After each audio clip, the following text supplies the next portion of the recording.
It sells. Bum sells. Forget the noise. The kind of attention I got within 1 month after liposuction. What? Are you serious? What? Sort of. It's a rebate. Right. Yes, it's like I said, I wasn't even fat. Okay. You need to go to the hospital and see women that actually need this liposuction. It's a complete rebate for them.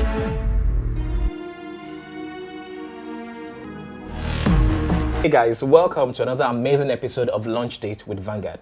On today's episode, we have somebody you all know very well in the house. As far as the internet is concerned, she is the CEO. And whenever she sneezes on social media, everyone catches a cold.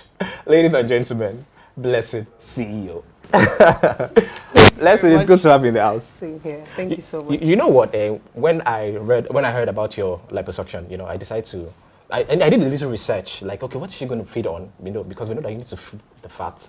So we decided to bring in salad for you. I think, yeah, vegetable is very important. Oh, okay. I did my research. You actually did your research. All right, Blessing.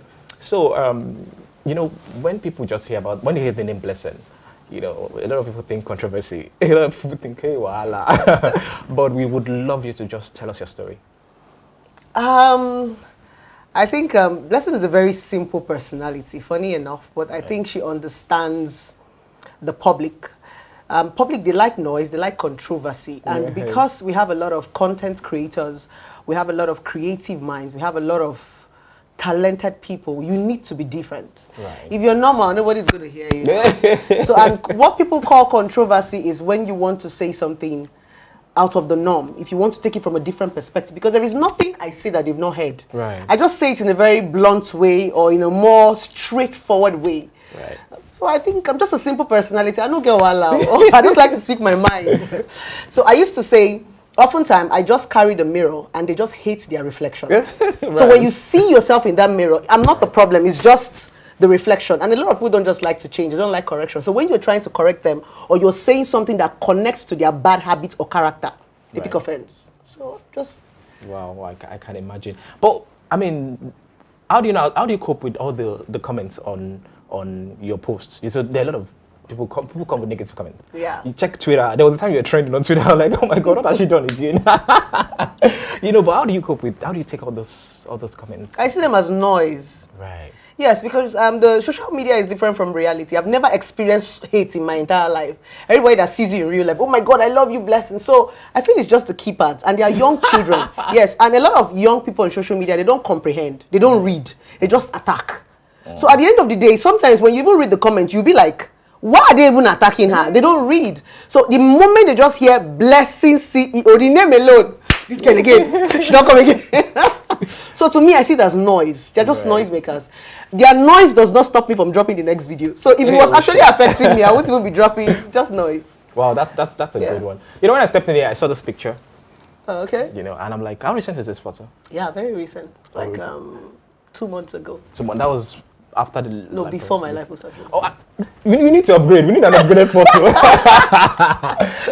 We need an upgraded photo. Yeah. But now, going to the liposuction, how has the journey been so far? Wonderful, tremendous. Easier than I even thought. Right. Yeah, I think they just put so much fear in people and over-exaggerate a lot of things. And I even thought there was something so serious, but doing it, I think because I realized there was nothing there, that was what even gave me the guts to speak out. And so I used to say, liposuction used to be for the rich, for the very wealthy people. Right.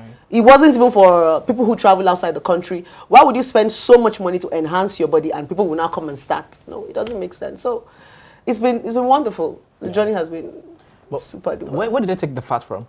From my back and from my tummy. Oh, wow. Women, we always have this struggle with back rolls. Right. You know that point where you have folds at your back.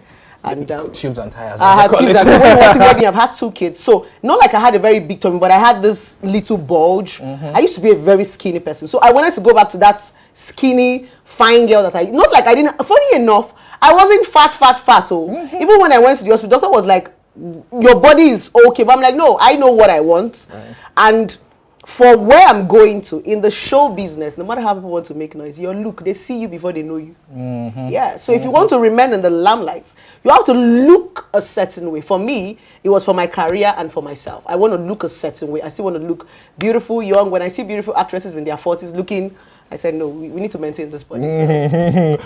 All right, so before now, you discourage a lot of women from doing this procedure, lipo and other surgeries. So what actually changed? I have never discouraged women from doing lipo.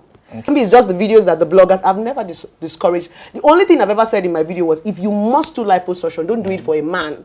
Oh, right. Yes, because they are going to serve you breakfast. Because the reason why a lot of people put so much stigma around lipo is because people feel that when you do lipo, you're doing it for a man or you're doing it for runs.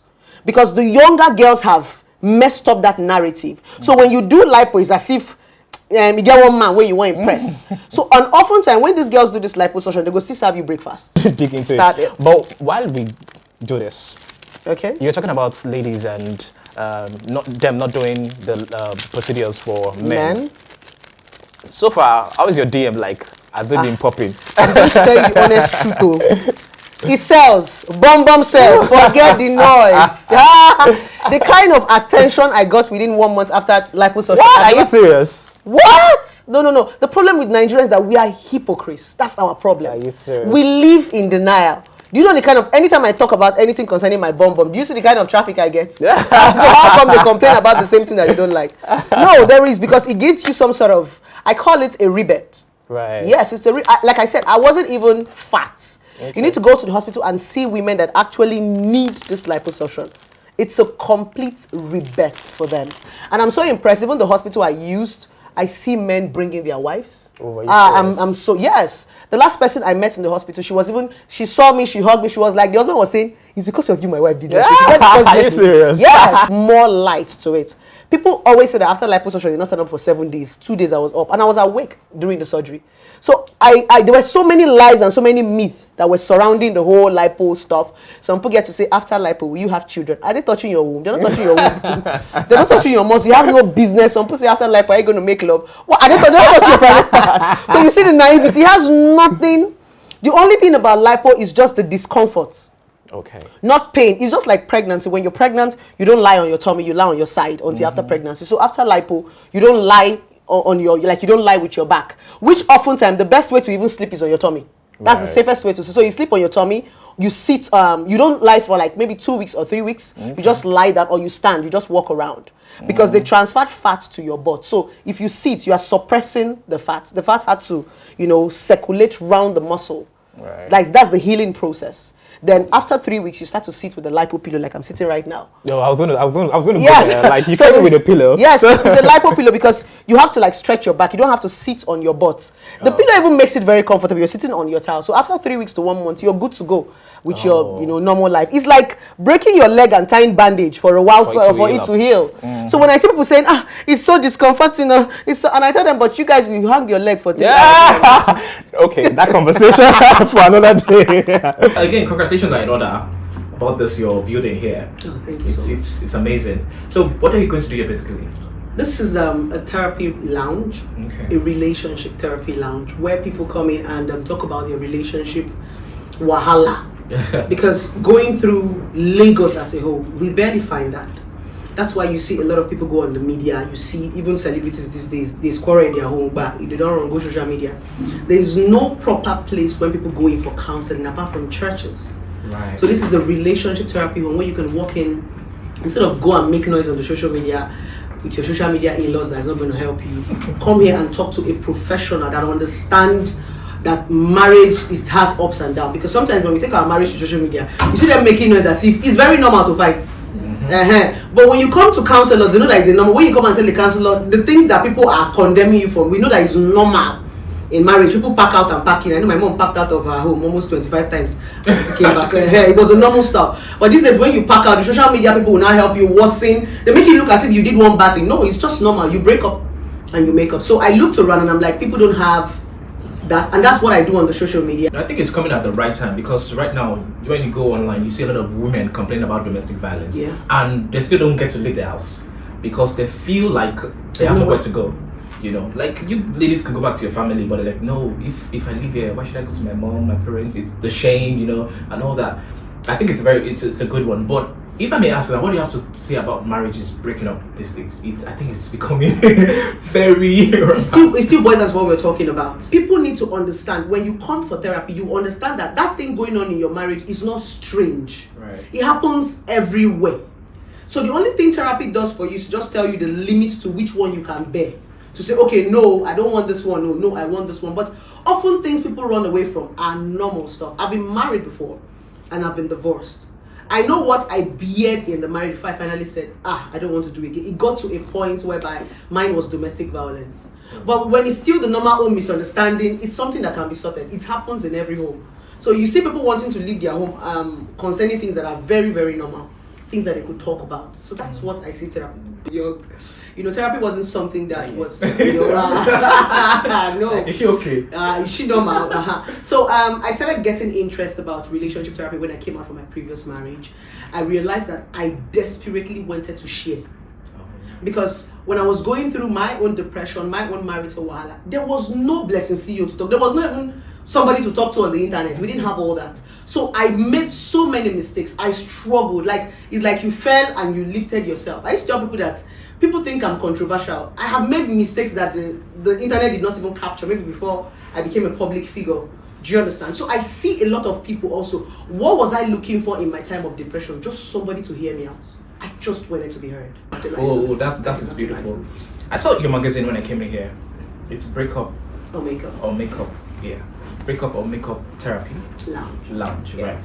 So I was flipping through and I got to a part where, this part, I even saw this part where you have this hookup segment. Okay. And I saw a lot of women seeking men. And like just one guy seeking a woman. I'm like, okay, seriously, what is happening? Bless you, you're based in Enugu, right? Yes. And you decided to open this grandiose in Lagos. Because people need to see it. How many rooms are here? 12!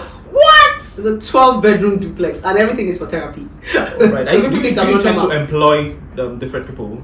Yes. Oh, okay. Yes, I intend to employ different therapists. This is good. I want to even make it like a therapy hub because I realize that a lot of relationship therapists don't have offices. They don't. Yes, they are mostly online. So I'm creating somewhere whereby you can tell your clients, come here, let's have, probably you get to pay for the space and blah, blah, blah, blah, blah. And some clients that want to see you physically, want to have that one-on-one conversation. So people end up doing Zoom. So it's like a hub where different relationship counselors are going to be here, psychiatrists are going to be here, lots of things are going to be happening here. Because I realize that a lot of people, especially men, many men don't have where to go to, who to talk to. Women, we feel vexed, we go wrong, go social media, go at mama place. Many men, once they are going through stuffs at home, they just pick up their car key and start to drive. That's why you see some men wanting to jump Third Mainland Bridge, go to the hotel, pick a show, not because they want to do it. There's nowhere for them to go to. So that's the reason why I said I didn't want therapy to just be about talk. Sometimes what gets us to depression is just that we don't relax. And in Lagos, they don't really rest. They walk. You make so much money and you don't even spend it. So many men don't spend. That's the honest truth. Right. You need to find time to relax. Relaxation is what is called therapy. And when you relax, that's when you reflect. People don't reflect. Alright, so Blessing, a few minutes ago, I asked if you're based in Enugu. So why I actually asked that question was, why did you decide to set up here in Lagos? Why not Enugu? Okay. I had an office in Enugu. Right. I set up this in Enugu. Oh. Yes. Is it as magnific as No, this place? no, it's not. Enugu was the starting point. I've always wanted to come to Lagos, but I didn't have the resources and the finance. Okay. So I started up in Enugu because I used to work with the Nigerian Police Force Pension, so I resigned because I wasn't passionate about that, so I started up in Enugu. What year did you resign? That was like 2-3 years ago. Oh, Yeah, 2-3 years ago. That's why we have. So those that want to see you, they are outside Lagos. They can fly down. You just fix the date. Or how do you? Yes, it's you book an appointment. You book an appointment. I'm not the only. Funny enough, it's not me you're going to be seeing. We have other therapists. Yeah. If you want to see me, you have to book an appointment strictly on consultation. So at that time, it will be very difficult to see you. I understand break or makeup is launching next 28th of August. Are we invited? Yes, why not? Is this that an open invitation for everybody? It's not an invitation. What does it feel like being a model, a fabulous woman, a therapist, and Blessing CEO? Like, how do you get to merge all this together? It's overwhelming. But I used to say, if you're passionate about something, it becomes your normal life. Right. So it's something I love doing. So putting everything together is not an issue for me. So just find out something you love to do. So you're going to wake up every morning feeling like it's your normal, and that's why I resigned my job. So it's overwhelming, but it's worth it. It's beautiful. It comes up easy. Yes, but it's not easy. Wow, blessing. Thank you so very much. I mean, I knew I was going to have fun, but I never knew this fun was going to be this. Thank you so much for having me.